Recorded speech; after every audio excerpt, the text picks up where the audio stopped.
O diário que Severino me entregou estava velho, as páginas coladas pela umidade do tempo. Algumas partes tinham manchas escuras, como se algo tivesse sangrado ali. Ele disse: leia antes que eles cheguem, mas não leia em voz alta.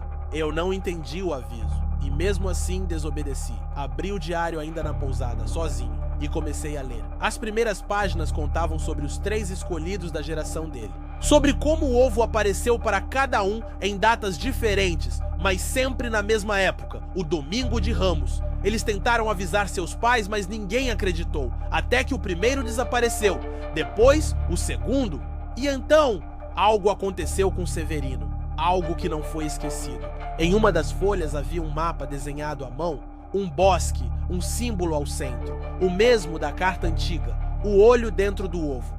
No rodapé, uma frase em latim: aquilo que foi quebrado permanece aberto. No dia seguinte, fui até o lugar marcado no mapa, um bosque fechado de árvores tortas, parecendo dobradas pelo peso do próprio tempo. No centro havia uma construção esquecida, uma antiga capela de pedras. Dentro dela, os bancos estavam cobertos de pó, mas o altar estava limpo, recente. Sobre ele 3 ovos, um dourado, um negro como carvão e outro transparente, como vidro. Ao lado um livro, grosso, sem título, e uma vela ainda acesa. Abri o livro, era um tipo de registro, nomes, datas, locais, todos enfileirados como um catálogo de vidas perdidas. Cada nome riscado com tinta vermelha. Encontrei o nome de Rafael, meu tio, e também o dos outros 2 meninos que Severino mencionou. Mas na última página estavam os nomes atuais. Entre eles, o meu, e mais 4. Um deles, o da minha avó. Ouvi um som atrás de mim, alguém se aproximando. Quando me virei, um homem encapuzado estava ali, alto, parado, imóvel. Você não devia estar aqui, ele disse. Quem é você? Perguntei. Ele tirou o capuz, o rosto coberto por cicatrizes em espiral, assim como Severino. Sou o último dos guardiões. A Irmandade da Casca foi desfeita, mas o ovo nunca deixou de chamar.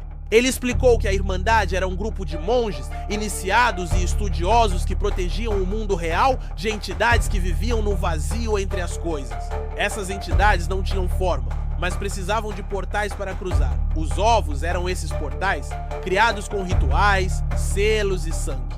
A cada geração, eles escolhiam um portador. Alguém para guardar, esconder ou, se necessário, fechar o portal com o próprio corpo. Você foi escolhido porque sua linhagem rompeu o pacto, ele disse. E o que acontece se eu não aceitar?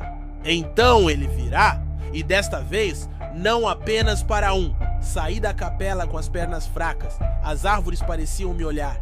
E enquanto voltava para o carro, percebi algo gravado na lateral da porta. Uma rachadura, igual a do ovo. Eu não abri a porta, porque entendi, agora não é mais sobre encontrar respostas, é sobre sobreviver até a próxima escolha. A rachadura se espalhou, primeiro na porta, depois no espelho, e então apareceu no meu peito. Eu queria acreditar que ainda havia tempo. Queria pensar que se eu me afastasse, se queimasse os papéis, se fingisse que tudo isso nunca aconteceu, eu voltaria à normalidade. Mas o normal já tinha ido embora. A rachadura apareceu primeiro na lateral do carro, depois na tela do meu celular, no espelho do banheiro e então em mim. Eu senti, era como uma pressão dentro do peito, como se algo quisesse sair ou entrar. Uma marca em forma de linha fina, curvada, como uma rachadura sob a pele, surgiu logo abaixo do meu ombro esquerdo. Ela ardia à noite e pulsava nas madrugadas. Liguei para Severino. É tarde, ele disse. Agora ele sabe onde você está. Quem ele? A entidade por trás do ovo, aquele que nunca fala, o silencioso. O que ele quer? Ele quer nascer. Voltei à capela. Tinha que entender mais. Havia algo naquele altar, nos ovos deixados ali. 3 escolhas. Mas quando cheguei, havia 4 ovos. Um novo tinha surgido. Negro, liso, sem rachaduras, mas quente, muito quente. E junto dele, uma pequena caixa de madeira, trancada com um cadeado antigo. Usei a chave que Severino havia escondido no diário. Dentro, encontrei um pergaminho. Era um aviso, um fragmento do antigo ritual. Dizia: Quando o portador for marcado, a casca será quebrada de dentro, a dor será o sino e o corpo o altar. Entendi o que aquilo significava. A rachadura em mim era o começo da quebra. E o nascimento não seria de uma criatura vinda de fora, seria através de mim. Comecei a ver coisas, sussurros nas paredes, olhos nos objetos, reflexos que se moviam sem que eu me movesse.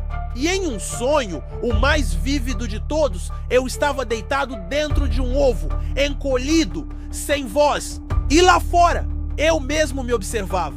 Foi aí que percebi. Há 2 de mim agora.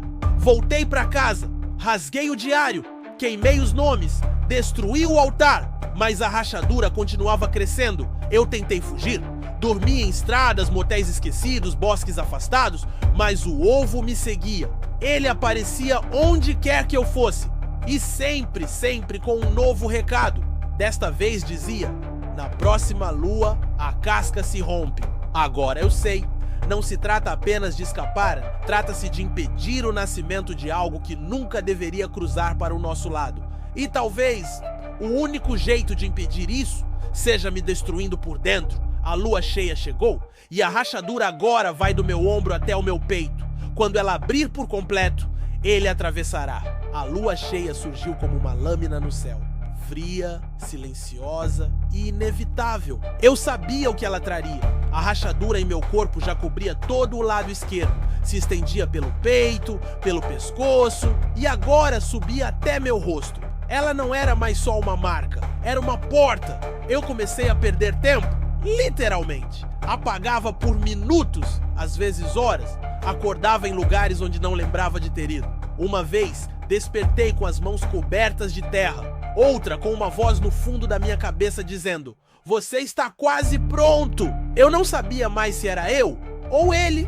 As pessoas ao meu redor começaram a me evitar, até estranhos me encaravam na rua com olhos arregalados, como se vissem algo que não estava ali. Uma mulher me parou no metrô, segurou meu braço e disse: Você tem o brilho dos mortos. E então caiu no chão, convulsionando. Eu voltei à capela, precisava terminar ali. Mas ela estava diferente, as paredes haviam rachado, o altar estava partido ao meio e no centro da sala, um espelho de água, negro, como se o chão tivesse apodrecido e cedido ao próprio inferno. E ali, ele esperava. Ele não tinha forma, ele era tudo o que eu temia quando criança.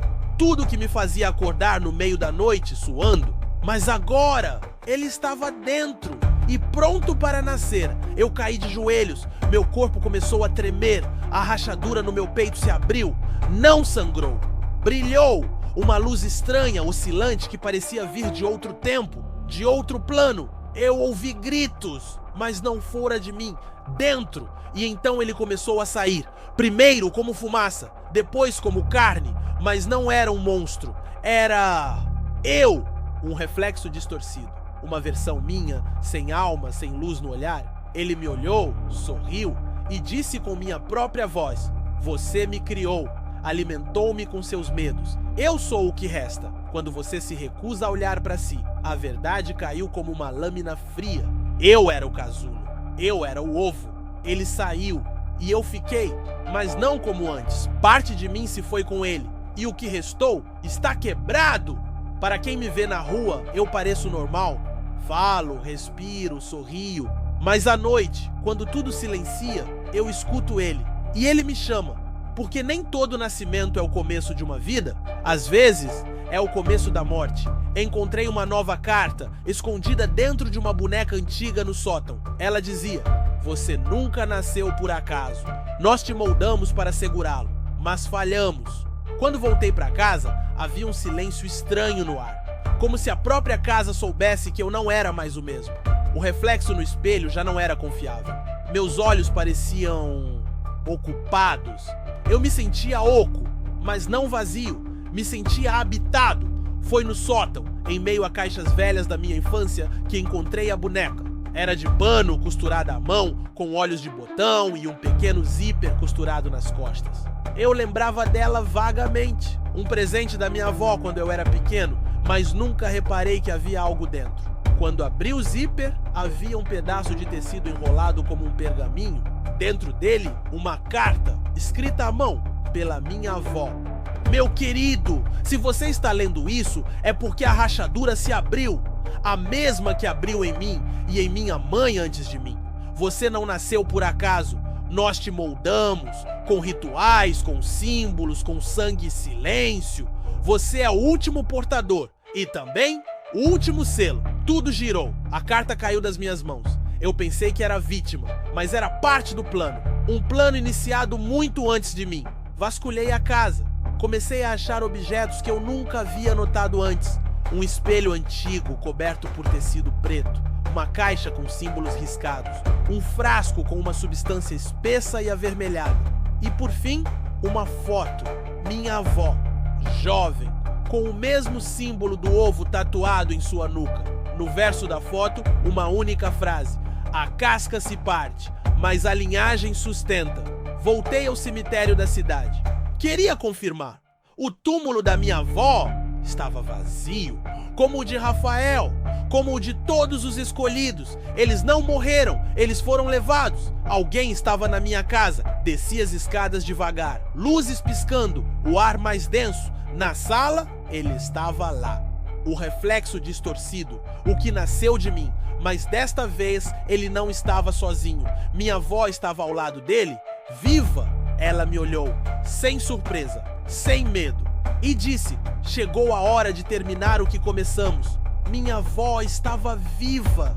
E ao lado dela, ele, a criatura que saiu de mim, a sombra do que eu sou.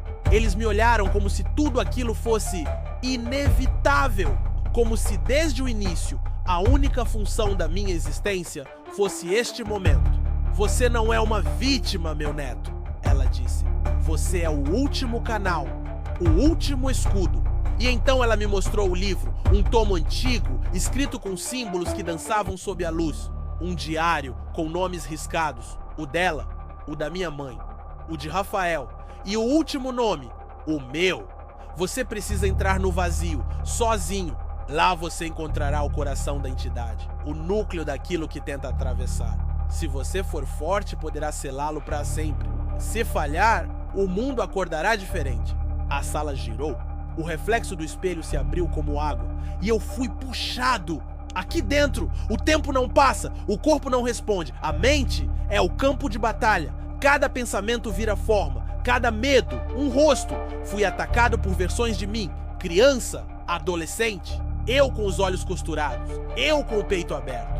Todos dizendo a mesma coisa. Você nunca foi inteiro. Você é feito de falhas, de buracos.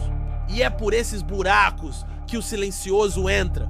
No centro do vazio, vi uma árvore morta, com ovos pendurados em seus galhos. Cada ovo tinha um rosto conhecido. Severino, Rafael, minha mãe. E no mais alto galho, eu mesmo. Me vi ali de olhos fechados dentro de um ovo de pedra e ouvi a última pergunta. Você quer acordar ou esquecer? Quer ser inteiro ou ser livre? Eu fiz minha escolha. Quando abri os olhos, estava de volta na capela, mas tudo estava queimado. As paredes, o altar, os símbolos. E minha avó, desaparecida. O reflexo, apagado. E eu sentia que algo havia sido selado. Mas ao custo de quê? Desde aquele dia, o mundo parece o mesmo. As pessoas vivem, correm, reclamam do trânsito. Mas eu sei, em algum lugar atrás do véu da realidade, ele ainda respira. E a rachadura pode reabrir.